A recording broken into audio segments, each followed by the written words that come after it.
Welcome to Marketing Demystified, the podcast that connects the dots for business leaders to drive revenue through effective marketing strategy. We chat with marketing experts on different topics that will help you ramp up your revenue. We stream live on LinkedIn, Twitter, and YouTube, and you can listen to us on your favorite podcast platforms. Marketing Demystified, the podcast, is presented to you by GrowGetter, your partner in growth marketing. And here's to Hello, everyone. Are you ready to be inspired, informed, and empowered with actionable tips to transform your marketing game? You're in the right place. Welcome to Marketing Demystified. I'm your host, Jem Mancusi, CEO and co-founder of GrowGetter, your growth marketing partner. Let's dive into the critical intersection of marketing technology and authentic human connections with marketing strategist and entrepreneur Casey Cheshire. As the Chief Evangelist at Ringmaster Conversational Marketing, Casey has spent years helping businesses bridge the gap between complex marketing technology and genuine customer interactions. Previously, he founded and led Cheshire Impact, a Salesforce partner for Pardot Professional Services. That's where I first met Casey years and years ago, where his team worked with thousands of organizations on marketing automation implementation. Casey's unique ability to translate complicated marketing technology into authentic customer experiences makes him the perfect guest to discuss how we can remain human-centered in an increasingly data-driven marketing landscape. He's also the author of Marketing Automation Unleashed, the strategic path to B2B growth. Wow. Welcome to the show, Casey. Thank you. What a cool introduction. I appreciate it. So excited to have you on the show. We've known each other for a very long time, and I'm really excited to catch up on what's been going on and hear your expertise on this topic. Man, what a cool pod too. I'm totally digging it. I've been listening to a bunch of episodes, and if you're listening to this, you should hit subscribe real quick, because this is a keeper right here. I didn't pay him to say that, I swear. I'm very excited to have you on today. I'd love to kind of hear your perspective on how marketing technology's evolved, over your career. Oh man, you know what? Like when we first, started working together, marketing automation was that thing, right? It changed my life, my career, everything. Why? Because it got me in that ROI mindset, right? I was just kind of like that activity marketer, just making things happen. More activity was better, I think, but you never really knew if it was going to connect you to the bottom line. But slowly over time, like that worked and it was good. And we implemented a ton of Pardot accounts, but there was a seeping suspicion that happened. And it wasn't until I launched the podcast later on, when I was running that company, and I started actually connecting with customers, having conversations with them, that I realized, you know what? A lot of marketing is getting more and more disconnected. So that's really what drives me crazy these days. That's so interesting and kind of synonymous with the world a little bit. It's like, as we have more technology available to us to connect, we actually are a little bit disconnected. We're a little bit automated. We're a little bit, personalized at scale. And in some ways that is a lot less human. You know what? It's crazy. Like, look, I am guilty of this as well. So I'm not like preaching that people should do something that I'm not doing, right? I was Mr. Automation for a long time. But I feel like we've kept putting different apps in front of the relationship, right? Almost like different layers and walls between us and the customer. It was supposed to make it easier to connect, but in the end, it's kind of like put these barriers in front of us. And so I had this question I love to ask you, and then everyone listening. Can you name 7 of your customers by company name? Right. So you don't have to say anything, but like in your head, like, can you name? And usually people, sometimes the logos really stick out. Like, oh, I remember that one, and that one was fun, and that one. But here's another question. Can you name 7 customers by first and last name? Right. And did it feel a little bit more difficult? Does it feel a little bit more like, oh, can I? Right. I feel like the gap between those two is exactly what we've been putting in between everyone with all this technology. Not to say it's bad, it's supposed to help us, but sometimes we can use it as a crutch and it gets in the way of things instead of helping facilitate things. So for me, I started when this sort of my eyes were open. I was like, oh my gosh. Like, so when I see people where their best email gets sent out and they get less and less click-through rate, they get less and less engagement with it. It's the webinar that's killed time and time again, and it's getting less and less engagement, less and less people even viewing the recording. Oh, what's going on here? Same PPC, like all the name a channel, and you see a decline in some stats. You got to wonder if maybe you're disconnected. And here's the crazy thing, right? So we talk about AI hallucinating, right? But I feel like if you haven't talked to your customer lately, and let's be honest, we all probably haven't. That's the mechanism for doing that. And we're probably hallucinating too. One of the things I realized, especially doing the marketing automation, is we can make a really cool email. But man, if we don't actually know what our customer thinks, believes, and I know it's cliche. We talk about know your customer, but we say that, but just saying that doesn't fix it. It doesn't mean you actually know your customer. So if you don't know the answers to these things, what keeps them up at night? No, but no, really, what's the challenge? And maybe it's not your problem that your app solves or that your company solves. Maybe it's another problem. But what are the things that really bother them? What are the things that would make them a hero and get them a promotion? If you don't know those things, we start putting in other data points, right? When we make our marketing campaigns, we make all these reach outs, we name it. Everything from the terrible spam to like an amazing EBM tiered campaign, this and that. What if they don't like stocks, right? What if they don't like your ABM gift? And you don't know unless you've talked to them. And then all you do is hallucinate, put your own bias in the marketing. And then you wonder why, oh man, this is not working, or it's not working as well as it used to. That's such a fascinating way to describe it, as hallucinating, because that can be a big challenge, is this feeling of like, oh, I don't need to talk to my customers or my prospects or, whoever's in the market, because I know them, right? And I think the longer you've been in a business or the longer you've been in an industry, the harder it is or the easier it is to get into that trap, right?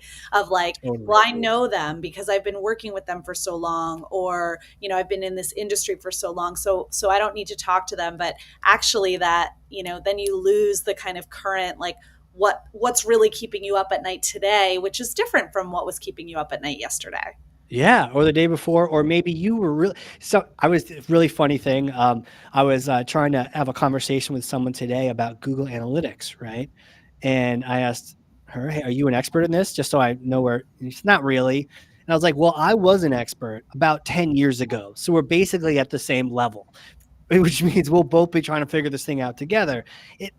Everything changes and moves. So you do need some kind of programmatic way to stay in touch, to stay connected with folks. And not only we're hallucinating, but with AI, right? Hey, it can be an awesome helper, but just like all these other apps, it is going to create this avalanche of, I don't call it fake content, but like it's going to be this content creation out the crazy levels on LinkedIn, on social, all the PDFs, all the documents. There's going to be so many fake things that it's going to be that much more important to be connected. Yeah, absolutely. So how do you think about, like, what's the right balance? Because there is a need for marketing automation at scale and personalization, and we want to use the technology that's at our fingertips, but how do you do that at the right amount while maintaining authentic human connection? Totally. That's the right question, right? That's the great question of time. And it's almost like that hub and spoke model. It's that, what's at the center of what you're doing. And so I find that there's some core things that make up connected marketing, or or connect to market is what I like to say. Like, go to market's a little transactional sometimes, the wording. If they had picked it better, maybe they would have reframed it. But instead of go to market, connect to your market, right? So when I think about the methods that you could do, there's many, but some of the ones that stand out to me are podcasting, community, and also partnerships. These are things that are grounded in a human connection. And it starts as a one-to-one connection, but each one of those things very much can roll off into connecting to many people. So it begins with a one-to-one connection, and then you can repurpose the heck out of it, just like this podcast, into one-to-many type content pieces. But the core of it, the content right now, is being created by two amazing marketers. I guess I'll speak You are, I'll say, two amazing marketers. Two Let's amazing just marketers. compliment each other all day, right? But like, if this conversation makes for great content that starts by scraping the web and having AI, not like, no, have the content start with these kind of things. So for me, the foundation is, okay, connection is key. So if connection is key, what are the ways I can get that? I can get that through podcasting, through creating community and having community conversations, and in more of a business way, but still a connection, a partnership. Yeah, I love that. I think those are, maybe some of the most underrated marketing strategies that exist. They Yeah. still, in some ways, feel like new, or maybe it's that they're not automated, right? They're not something like they take up a lot of resource. So a lot of people talk about, I'd love to launch a podcast, but it's just a lot of work, and it is. And community, same thing. It's a lot of work to build and maintain and engage a community. But the benefit that you get from that is, maybe just so important and complementary to the automated work that you're doing, that like doing those things together, actually, it's like a rising tide. It really Yeah. makes the automated work you're doing that much more powerful. There's some kind of like natural hesitancy about talking to someone, and not even getting into the latest generation stuff.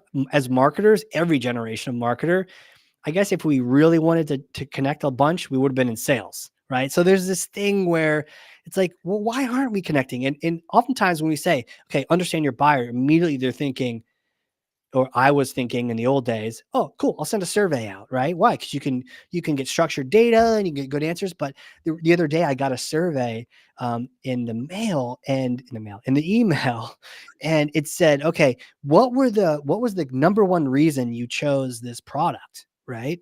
And there was 4 options, and none of the 4 were the reason why, like, at all, not even close. And so automatically that survey was broken.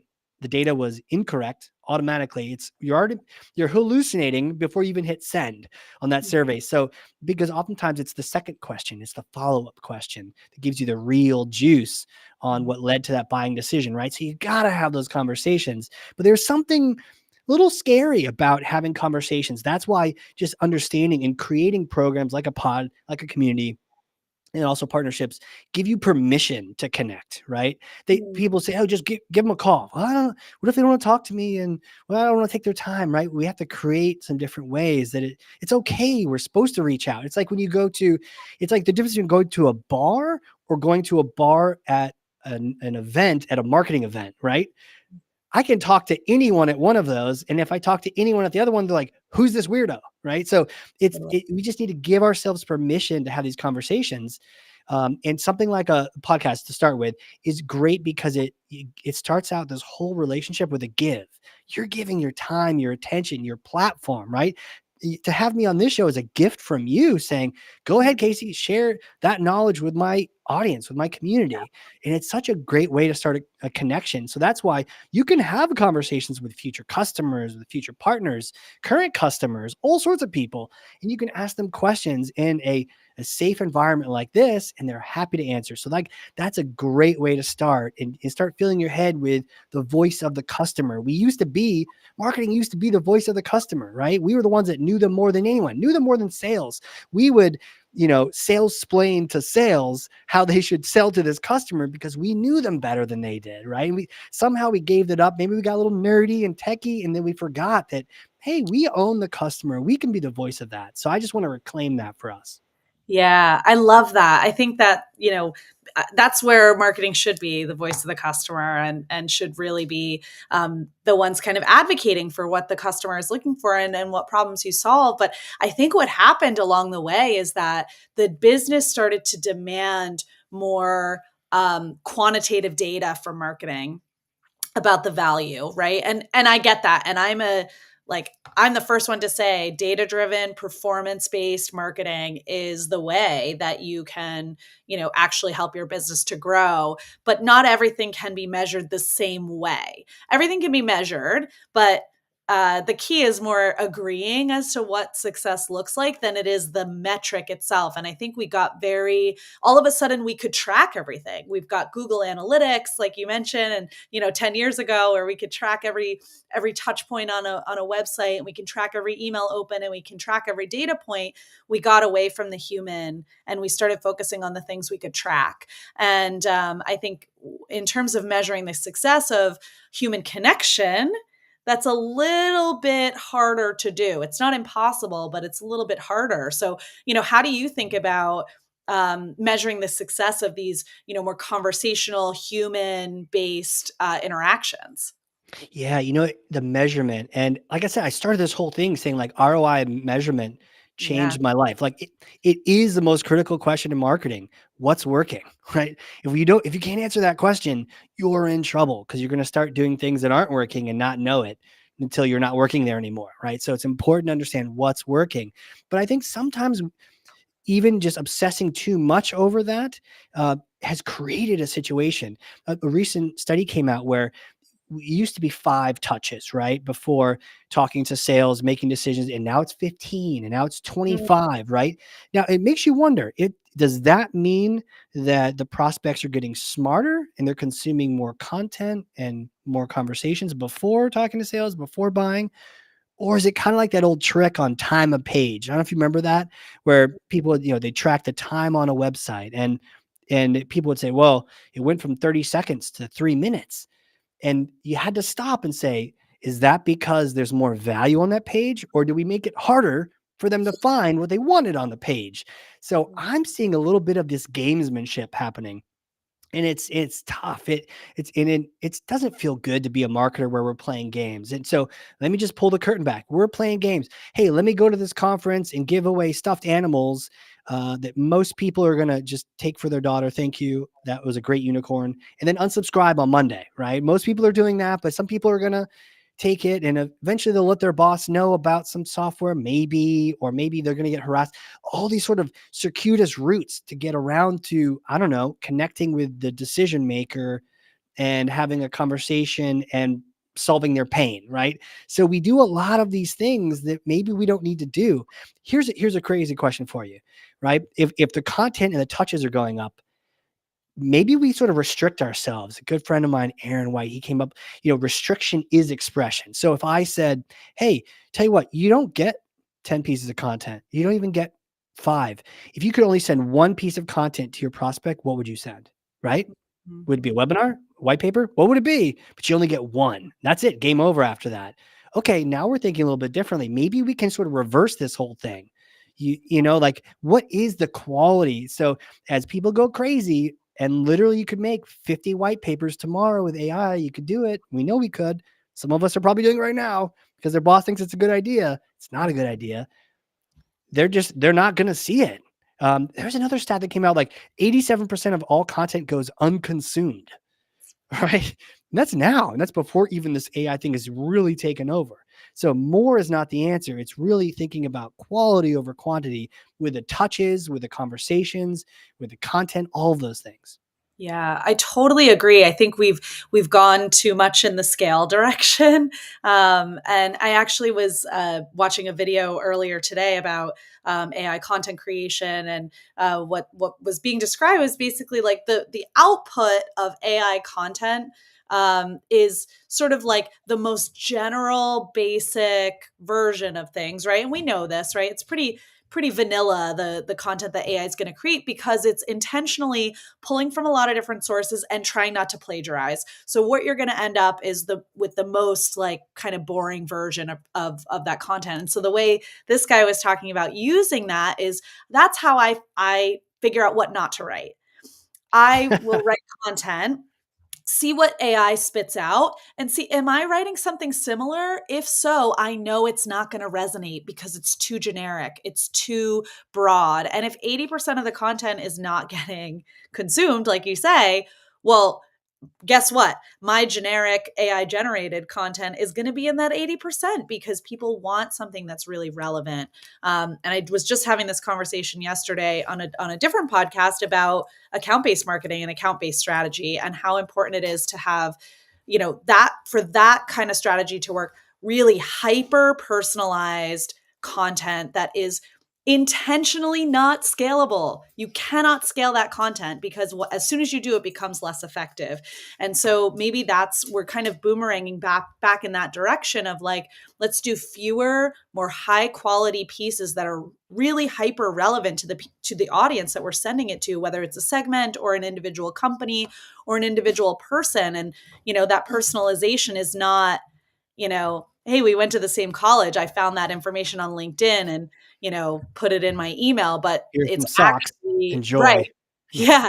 It's actually personalized. And, but again, it takes more work to do that, but it can be a lot more effective.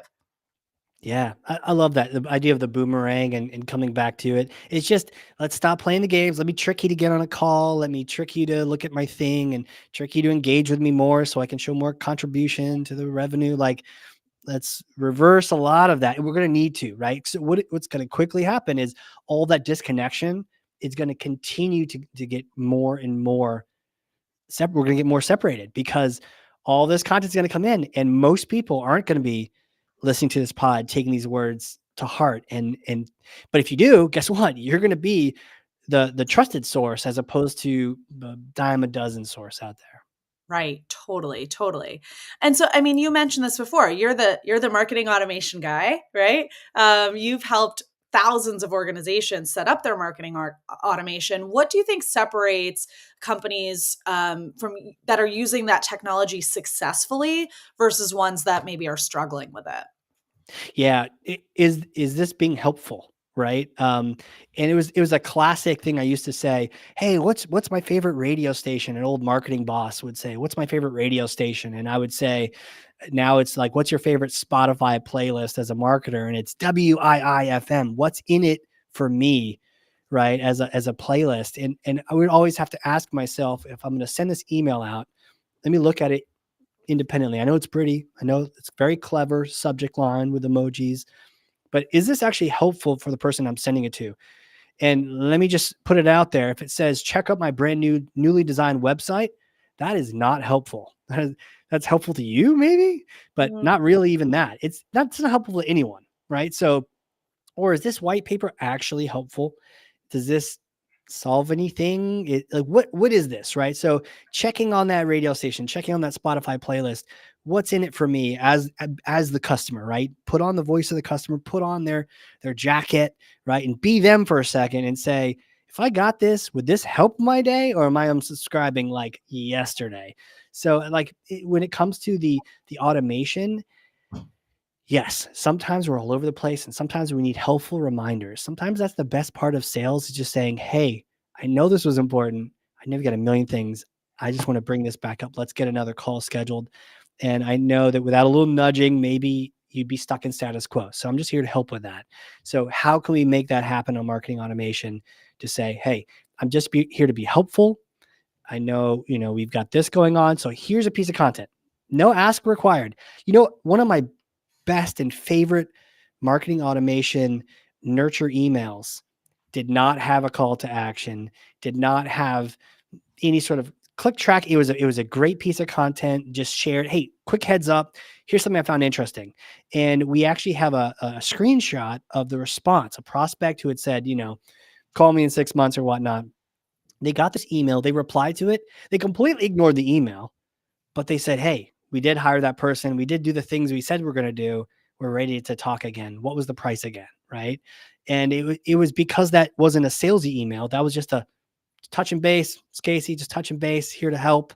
Right. And maybe, and again, the sales rep needs to be able to focus on the here and now and closing right now. You can really help them out by just being a helpful, nudge, poke. Here's some information. And that's just really what's key. It's a good supporting mechanism, right? But use something like a podcast to zero in, to go for those dream clients and have a real one-to-one conversation, create a relationship and a connection. So it's like you do these things in concert with each other. You have the soloist, you have the really important things, the pod, and then you have more of the many in the community, because some of the best things, maybe you don't have the answer, but perhaps you could bring people together who have the answer. right? You're not this role. You're not the IT manager, asset manager at this large company. You don't actually know. Maybe you kind of know from conversations, but get a couple of them together so they can say, I'm facing this. Oh my gosh, I used this and it fixed it right away. Oh my gosh, thank you. And you were the one that facilitated bringing people together. So that's where community can be so huge too. So again, it's beyond your sort of selfish metrics, and it's focusing way back on helping people. Yeah, I love that. I think, that's one of the things that we try to do is in content, make sure it's helpful.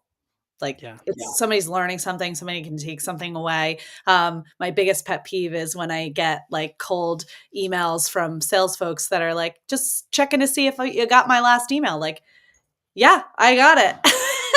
Yours and everybody else's, right? And so, but people that are adding value at every touch point, like, it builds up over time, right? Which is so great. And, you talked a little bit about how podcasts can help. And I love the community description that you do, like just bring people together. Again, how are you being useful? I might not be able to help you, but I know other people that can, and I can be a facilitator for that. So I love that approach. And I'm curious, like to hear a little bit more about how you think about partnerships, which is one of the other things that you mentioned earlier. Like how can that approach help, or how do you even go about setting up partnerships? Well, one quick thing on community too that you brought up with me, which is, oftentimes when I say, "Oh, hey, we help people create communities over here," they're like, "What app?" Right? And that's indicative of exactly the problem. They go, "What app?"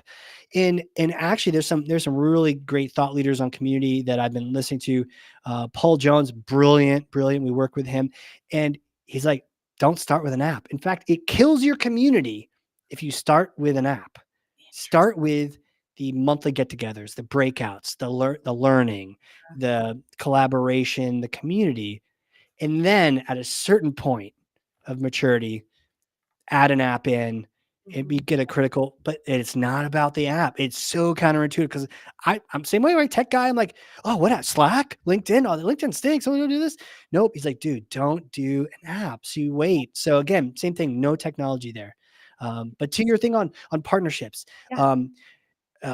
Zach Pines, brilliant partner marketer at FormStack, and I thought FormStack would just go away at some point. I'm like, why would people need forms for Salesforce when they already have like their own forms and Pardot and all these other? But you know what? I was wrong. FormStack is bigger and crazier than ever. And I had a chance to reconnect with him on the pod again after like decades. And he is just like the partner wizard. And one of the things he brought up with partnerships is, and I've seen this, I've been around in this, like I had a great partnership with Pardot and everyone else was kind of so-so. Right. And so it's like, what makes for a good partnership? Well, one of the ways he does this is he says, look, you have your conversation, but then you need to bring in the 3 for 3. Right. And so what he says that is if you really want to do this partnership, then you go look and find 3 of your clients and customers who we could totally add value with together. Bring those in. We'll go find 3 of ours that would be a great fit for you. Bring those in. We'll get on a call together and we'll plan out how we can like co-coordinate these things and how to best reach out and how we can just build value for these customers together. I was like, that is so good. It's beyond that. I have had so many conversations, I'm sure you have too, where like, hey, we could be partner. Hey, we could be partner. Cool. Right. And then sometimes you spend hours or days on contract negotiation when that's not even the point. Again, it's kind of like with the community, you're obsessing over the app. With the partner negotiation, you're obsessing over the affiliate commission percentage, and you're never going to send anyone anywhere anyways. So why did you do all that in the first place? Right. So the 3 for 3 is a great way to bring people together and say, how could this work? And how could this work for the betterment of these people, not ourselves? Yeah. And I feel like it works it's so intertwined with the other things we're talking about too, with podcast and with community, because if you've got that kind of partnership, I love that 3 for 3 idea. It's like, hey, we're all kind of in this together. We got, everybody's going to benefit. Everybody's going to benefit from that. If done properly, right? It can't just be for the sake of doing it. But from there, you've got a community right there. You've got a community of 8 people right there that you're bringing together to help. And, I imagine then in a partnership like that, there's your podcast guests, right? You probably both have a podcast if you're embarking on this type of strategy anyways. So let's, exchange podcasts, and all of a sudden all these things are working together. And there's some of the ways that you can be more efficient with some of these more kind of human-centric efforts, because actually taking one thing and then making it live beyond is such a great way to maximize something that you have to put a lot of energy and effort into. What I see people do a lot is create content, or create a podcast or whatever, and it just lives in isolation. It's its own thing. And we're big believers in, we call it throwing the content a parade, right? We want it to be live and audio and video and social and written, and all stemming from one effort, to really maximize the things that you're putting a lot of energy into. So it doesn't just, become, oh, now we have to do this again in order to create that next thing. But we can actually maximize the effort that is going into it. So I love that. Content parade, very cool. Cool concept. Intertwined. Yeah, intertwined. But yeah, it's so good to highlight. Like, that's the thing, you can't highlight everything. But if you have a central focus and everything gets repurposed, it's like, here's this great conversation. Would you prefer to read it? Would you prefer to read the cliff notes, the transcript? Do you want to hear clips? Do you want to just hear the whole thing because they're just so fun together, right? Like, what do you want to hear, or what do you want to see, or how do you want to learn? And cool. But it all starts with, like, we can promote this thing. The parade can say, look here at Macy's parade and look at this float. Boom. Everything else comes from there. And it's more efficient for you as a marketer, so you can spend more time doing the other things. Totally. And I feel like that's kind of where technology and human work together, right? To, repurpose some of this content. I'm curious about some of the emerging marketing technologies that you're using to help your processes. But I know, I'm going to take this video and put it into a tool that we use called Opus, and it's going to create clips for us. That's a great way to repurpose this content in an automated way, but we started with human. And so it creates efficiency, but it doesn't take away the connection, which is kind of where you started the conversation, like using technology in a way that doesn't disconnect us further. So looking ahead, like, what are some of those technologies that you think will have a big impact on how businesses connect with customers and how we market, like, also without removing that critical human element? It's like, it's the recording platforms. It's things like this that I'm most interested in, because if we can make it easier to get on a call with someone, then if you can, it's all about like, good stuff comes in, good stuff goes out. So it's all about, how do we capture things up front? So can we get everyone, there'll be a world where everyone has a microphone, because their voice matters, and we're going to capture it in a good way, and we're going to repurpose the heck out of it. But if we don't have a good quality going in, we have a bad quality coming out. But it's also the questions too. So it's the conversations we're facilitating, whether one-to-one or one-to-many in a community, but it's also, what are we chatting about, right? So I think sometimes what people struggle with is, well, what do I say? And so there's a lot of conversation around the right questions to ask. And there's certain questions to start with, certain questions to not start with. And you definitely don't want to begin your conversation by, what's the big scary monster that you're avoiding here in procrastinating? But, like, start with a question your guest and maybe your ideal customer can win, and ask them what they're good at. I think a lot of times we also focus on what they're bad at, but I've found that one of the best questions you can ask a future customer or prospect or an existing customer is, what's your goal for this year? Or, like, okay, maybe it's not metric driven. Where do you see your organization? Where do you see this company in a year? Where do you want it to be in a year? Dream for a little bit. Here's a magic wand, infinite marketing budget, infinite all these other things. But, like, where do you want it to be? Who do you want to serve? How do you want to serve them? What does it look like? When you get folks dreaming and thinking about those things, now you can identify where their heart's at, where the priorities are at. And just maybe one of the things that you provide, your service or an app, or the different things that you do and your company does, maybe that can help them achieve their goal. And now you're not just coming in as, like you said, one of those sales emails saying, here, check my last email that was also valueless. You're saying, I heard you mention where you want to go, and I feel really strongly that we can help you get there. And Yeah. that's a start to a conversation. For sure. I think you bring up such a good point about asking the right questions, because it can be very easy for people to accidentally lie. They don't mean to, right? But when you say, hey, would you ever be interested in buying a product like this? And they go, yeah, totally. Does this solve your problem? Oh my gosh, yes, I do have that problem. And yes, people say what they want you to hear, and it's not on purpose. It's not on purpose. So the way you ask people questions is so important to kind of help get around that. And I love the getting people dreaming. One of the things I love to ask people is like, what's working well? What's actually in your process today, or in the thing that in the problem you're trying to solve, what's actually working there? Because to your point, everybody's got something that's working. And if it's not even finding out what that thing is, but why, what's the definition of working from the perspective of the person you're talking to? If you can get to that, then you understand the goal in a different way. Sometimes people have a hard time articulating their problem or their ideal outcomes. It's like, I don't really actually know how to describe what it would look like for this to work, but I know it's not working right now. So if you can, get creative with the question wording, you can uncover some things that, maybe you couldn't if you were asking the kind of plain, the everyday questions. I love the magic wand question. That's one of my favorite ones. What would it look like if all of your problems were solved? Yeah. And some of these questions, you need a little bit of trust.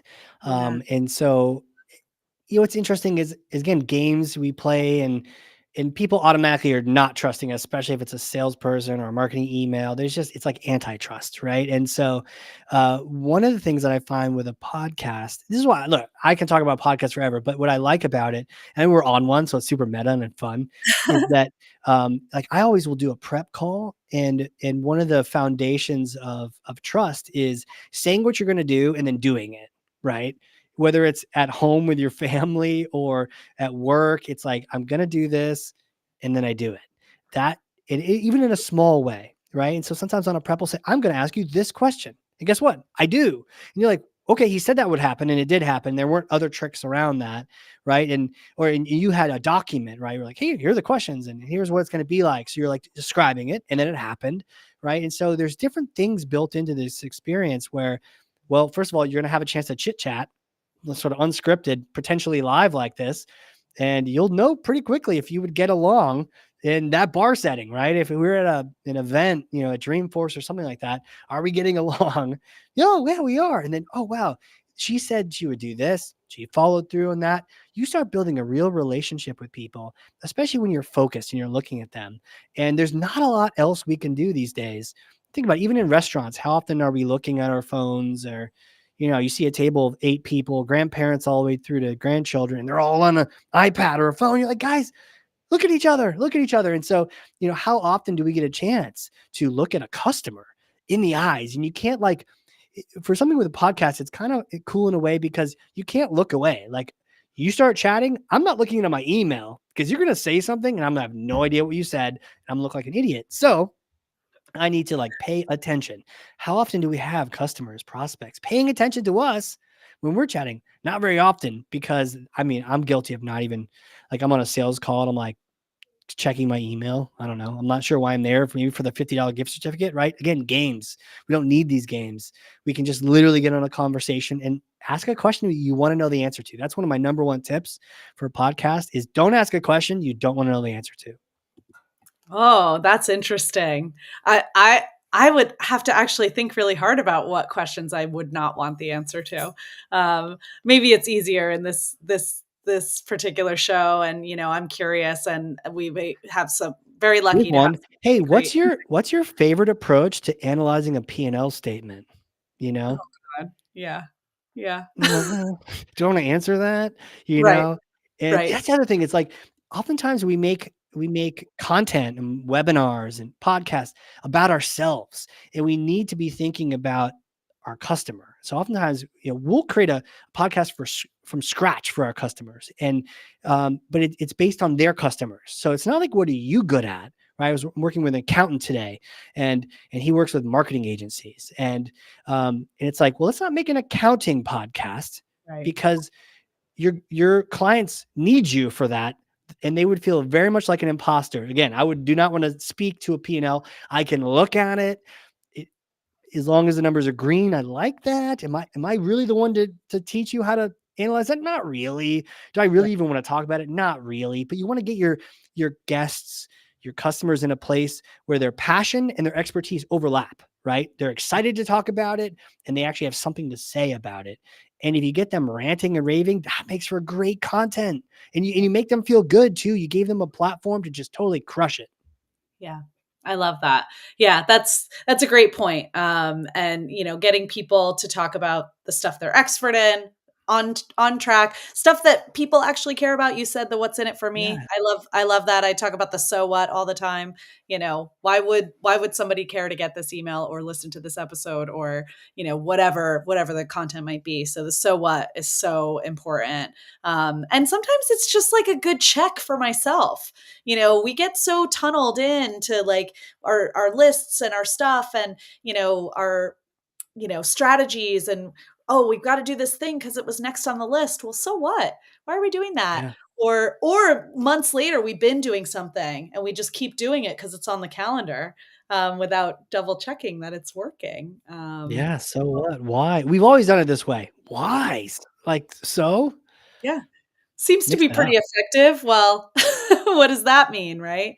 So that measurement is really important. And I think as we're talking, and I'm thinking about like where's the best place for technology in this human centered marketing world, and it really is in tracking the effectiveness of the work that you're doing, right? And also like maybe thinking about the customer journey and segmenting, like, are people in the right place to have that conversation with you? Are we trying to have a bottom of funnel conversation at a top of funnel moment? And really segmenting people and tracking effectiveness is probably the best use of technology in the context of everything that really should be getting more human.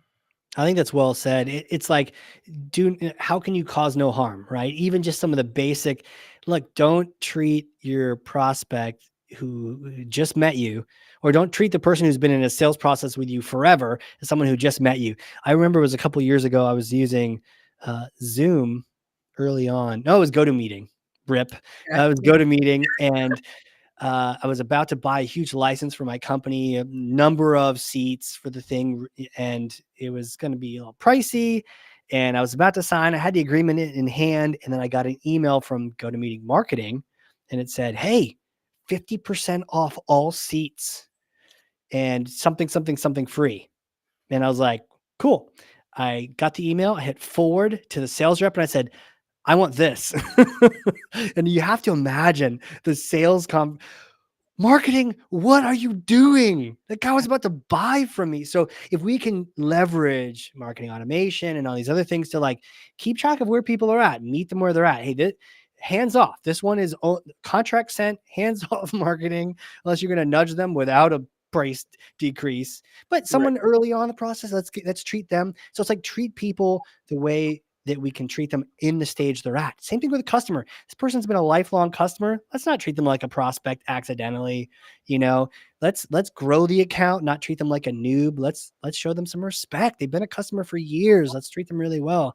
I always liked, it's kind of, cliche or kind of kitschy and gamey, but like the insurance companies are like, hey, you've been with us for 6 years. So you're a diamond platinum, super insurance person. You haven't had any coverages, and it just means you probably wasted all that money, but that's okay. But it's like, at least they're saying, hey, you've been around for a bit. You're this thing. And even if it means nothing, but just kind of nice, right? And maybe it has a few perks to it, but it just, at least they're saying that they know that you've been around for a while, not treating you like you just got there.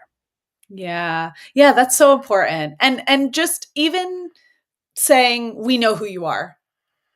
Yeah. paying attention. We know who you are. We know you're new, or we know you're not new, or we know you're somewhere in the middle, and here's how.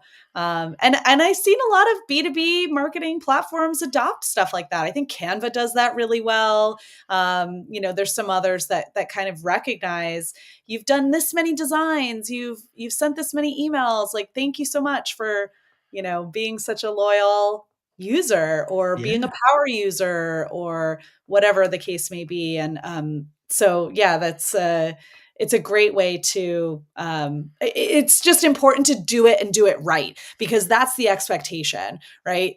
I know that you're tracking my behavior. We've all gotten over that hump of being worried about our data getting tracked on the internet. I expect now that when you serve me an ad, that it's for something that I actually want, that I haven't already purchased, because I purchased it. So stop giving me that ad.